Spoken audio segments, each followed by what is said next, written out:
Everyone, good morning. সবাই কেমন আছেন? আশা করি ভালো আছেন। আমিও ভালো আছি। তো নতুন দিনে একটা নতুন ডেলি ব্লগ নিয়ে হাজির হলাম আপনাদের সামনে। তো আজকের ভিডিওটির সাথে থাকুন। আশা করি আজকের ভিডিওটি ভালো লাগবে। আজকে আমি সারাদিন কি করব না করব সবটাই শেয়ার করব। তো আপনারা আমার সাথে থাকুন। সকালে উঠেই সমস্ত খাওয়া দাওয়া কমপ্লিট করে এখন চলে এসেছি রুমের মধ্যে। এই যে চুলটা একটু ঝেড়ে নেব। আর ওইদিকে দাদা, কুটুসোনা আর দিদি গেছে আহানকে নিয়ে, ওর একটা ক্লাস আছে, সেই ক্লাসটা করাতে। আর এইদিকে আমি একটু ফ্রেশ হয়ে নিচ্ছি। তো এরপরে সোজা যাব রান্নাঘরে, কারণ সমস্ত রান্নাবান্নাগুলো করে কমপ্লিট করে রাখবো, যাতে আহান এসে ভাতটা খেয়ে নেয়। আহান 9:30টার মধ্যে চলে আসে। এখন রান্নাঘরে চলে এসেছি। মা মাছ দিয়ে পাঠিয়েছিল আর পাঠিয়েছিল চিকেন রান্না। তো চিকেনটাকে পুরো রান্না করে দিয়েই পাঠিয়েছিল, কিন্তু ওটাতে আলু ছিল না, তাই ভাবলাম মাছের একটু ঝোল করব। আর ওই যে চিকেনটা আলু দিয়ে একটু কষে নেব, আর করব নিরামিষই বেগুন আলুর ঝোল। তো এখন সুন্দর করে আলু বেগুন এগুলো কেটে নিচ্ছি।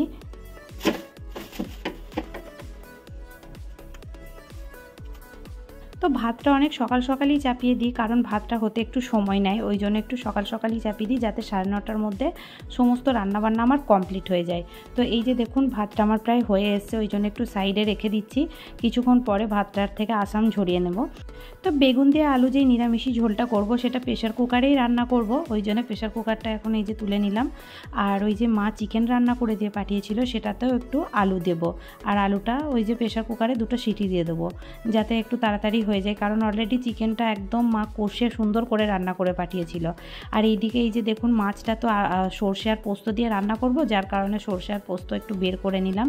ওটা ওই যে শিলনোড়ার মধ্যে একটু বেটে নেব। তো এই খুব সামান্য মশলা, ওই জন্য আর মিক্সার লাগালাম না। আর মিক্সারে ছোটো জারটা আমার খারাপও হয়ে গেছে, আর বড় জারটাতেই সামান্য মশলা সুন্দরভাবে মিক্সও হবে না, ওই জন্য শিলনোড়াতেই বেটে নিলাম। তো আজকে পবিত্র জুম্মার দিন, তো ওই জন্য তাড়াহুড়ো করছি, কারণ দাদা জুম্মার নামাজ পড়তে যাবে আর আমিও নামাজ পড়বো, ওই জন্য ভাবলাম যে সমস্ত রান্নাবান্না একটু তাড়াতাড়ি শেষ করে ফেলি। যেই মশলাটা বানিয়ে রাখলাম সেই মশলাটা এখন ছেঁকে নিচ্ছি, কারণ কালো সর্ষে যদি তরকারিতে দেওয়া হয় না ছেঁকে, তাহলে পুরো তরকারিটাই তেতো হয়ে যায়। সামান্য একটু জলও মিশিয়ে নিয়েছি, যাতে ছেঁকে সুন্দরভাবে বেরিয়ে আসে। তো চলুন, এরপরে এই যে কড়াই চাপিয়ে দিয়েছি, এর মধ্যে দিয়ে দেবো তেল। আর এই মাছ রান্নাটাতে না একটু পেঁয়াজ টমেটো কোনো কিছুই লাগবে না, ওই যে মশলার সাথে সর্ষে পোস্ত আর কাঁচা লঙ্কা একসাথে বেটে নিয়েছিলাম। তো তেলের মধ্যে এখন কালো জিরের ফোড়ন দিয়ে দিলাম, আর দিয়ে দিলাম হলুদ গুঁড়ো, জিরে গুঁড়ো, আর দিয়ে দিলাম লঙ্কা গুঁড়ো।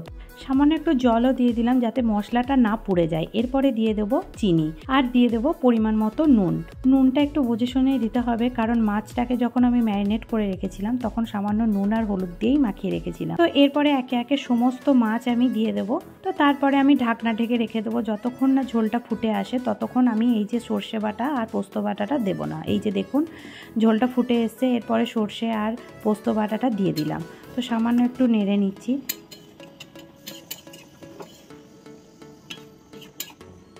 এই যে চিকেনের আলুটা কেটে রেখেছি, এটাও নুন আর হলুদ দিয়ে প্রেশার কুকারে সিটি দেবো, তারপরে চিকেনটা কষে নেবো। যাই হোক, ওই রান্নাটা দেখালাম না। তো চলুন কী কী রান্না আজকে হয়েছে সেটা একটু শেয়ার করি। এই যে চিকেন দিয়ে আলু দিয়ে কষেছি, আর এই যে দেখুন এটা হয়েছে ডাঁটার ডাল, আর হয়েছে ওই যে সর্ষে পোস্ত দিয়ে মাছ। তো এটা কি মাছ সেটা আমি জানি না, মা দিয়ে পাঠিয়েছিল, প্রথমেই বললাম।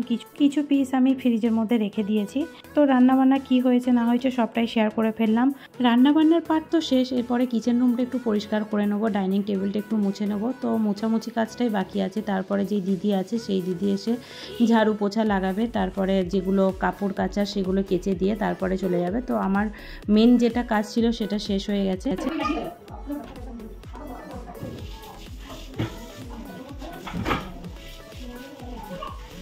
এখন চলে এসেছি বেডরুমে, কারণ বিছানা তোলা হয়নি, তো বিছানাটা তুলে নেব। আর বেডশিটটাও আজকে চেঞ্জ করব।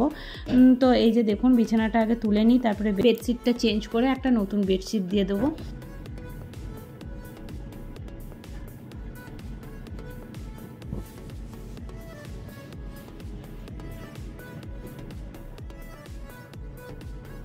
তো ফাইনালি এই যে আমার বেডটাও পরিষ্কার করা হয়ে গেছে, আর এই যে এই বেডশিটটা আজকে বিছিয়েছি।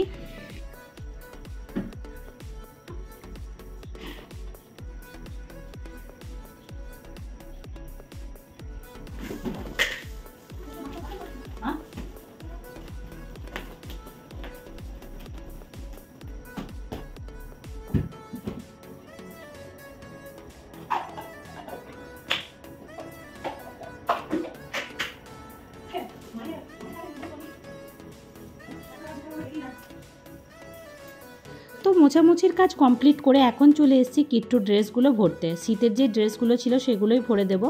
ফুল স্লিভস কিছু গেঞ্জি রাখছি পাতলা, যেগুলো আর কি হালকা ঠান্ডা করলে সকালে সন্ধ্যের দিকে পরিয়ে দেবো। আর এই যে দেখুন এখন বেজে গেছে 11টা 15। তো এরপরে আমি যাচ্ছি স্নান করতে। আর এই যে আমার স্নানও হয়ে গেছে, এখন চলে এসেছি ছাদে, কারণ যেগুলো পরেছিলাম সেগুলো কেচে নিলাম। আর চুলটাকেও একটু শুকাতে হবে, খুব সুন্দর রোদও করেছে। তো ছাদে আর কি চুলটা শুকিয়ে তারপরে নিচেই যাব। বাকি যেই জামা কাপড়গুলো আছে সেগুলো তো ওই যে যেই দিদি আসে সেই দিদি ঘর পোছা আর ওই যে জামা কাপড় কেচে তারপরেই যায়। আর ওই দিদিও আসে প্রায় 11:30 12টা, আর কাজ হতে করতে প্রায় 1টা 1:30। আর এই যে এই জামা কাপড়গুলো এখন ভিজিয়ে রেখেছি, বেডশিট কভার যেটা ছিল সেগুলো ভিজিয়ে দিয়েছি।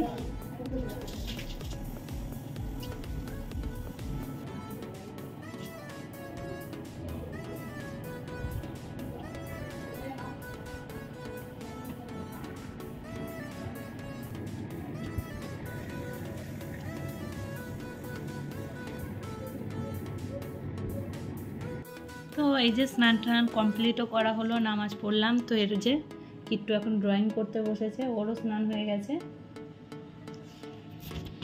তো এই যে দিদিও চলে এসছে। তো দিদি এখন সমস্ত জামা কাপড় কেচে ছাদে মেলে দিয়েছে। তো এরপরে ঝাড়ু পোছা লাগিয়ে তারপরে বাড়ি চলে যাবে। তো দুপুরে খাওয়া দাওয়া কমপ্লিট করে সবাই একটু ঘুমিয়ে পড়েছিলাম। তারপরে বিকালে উঠেই দিদি বলছে চল একটু চাউমিন বানাবো আজকে। তো তার জন্যই আর কি এই যে দেখুন চাউমিনটা সিদ্ধ করতে দিয়েছে। এখন যাচ্ছি নিচেই খানিকক্ষণ সময় কাটিয়ে তারপরে এসে চাউমিনটা পুরোপুরিভাবে বানাবো, তারপরে খাওয়া দাওয়া করবো। তো এই যে দেখুন এখন বসে আছি, দিদি আমি মিলে গল্প করছি। আহানাহিও আছে, ওই যে দাদা আছে, দাদার সাথে খেলছে। তো এই সামনেটাতেই সব বাচ্চারা খেলতে আসে আমার বাড়ির সামনে। তো এখানে সবাই মিলে খেলা করছে। দিদি আজকে বিকালে এই যে চাউমিন বানাবে, তার জন্য সমস্ত সবজি কেটে রেখে দিয়েছে। আর ওই যে ওইদিকে চাউমিনটা সিদ্ধ করে রেখে দিয়েছে।